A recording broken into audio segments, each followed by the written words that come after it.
What's up, everybody? It is September 12th. Time for another episode of Stand Tall.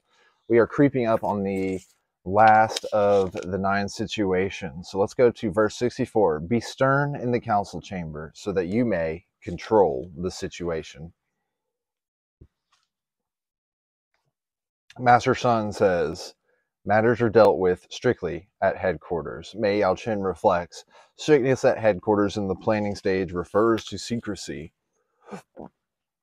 Interesting. Use secrecy at headquarters in the planning stage. Be stern in the council chamber. I mean, you've got to have strong backing. You've got to have strong political proponents who are running this place. And the politicians now aren't like politicians then. You know, we don't have these great military leaders that are running things like they used to be. So let's see what being stern in the council chambers means for us in the Daily Stoic, a book by Ryan Holiday and Stephen Hanselman. Go grab a copy. You're missing out if you don't have one yet. September 12th, be down to earth or be brought down. Zeno always said that nothing was more unbecoming than putting on airs, especially with the young.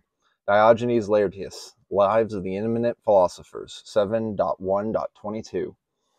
Socrates. Socrates? It like starts with an I, so like I don't know if you guys can see that, but it's like Socrates. Socrates is lowercase. I don't know. So I think it's supposed to mean Socrates' famous letter to Demonicus. I don't know. Is there an isosceles triangle? I don't know. Which later became the inspiration for Polonius's "To thine own self be true" speech, holds a similar warning to Zeno. Writing to the young man, Socrates. Oh my God, I feel like I need to start this whole thing over. Socrates advises, be affable in your relations with those who approach you, and never haughty, for the pride of the arrogant, even slaves, can hardly endure. Wow, even the pride of slaves can hardly endure. Wow. You got to think, yeah, slaves back in the Roman era. I mean, it's one of the most common tropes in art, from ancient literature to popular movies, is the brash and overconfident young man who has to be taken down a peg by an older, wiser man. It's a cliche because it's a fact of life. People tend to get ahead of themselves, thinking they've got it all figured out and are better than those that don't. It becomes so unpleasant to put up with that someone has to drop some knowledge on them. But this is entirely avoidable confrontation. If the bubble is ever inflated, it won't need to be popped. Overconfidence is a great weakness and a liability, but if you are already humble, no one will need to humble you, and the world is much less likely to have nasty surprises in store for you. If you stay down to earth, no one will need to bring you down, oftentimes crushingly so.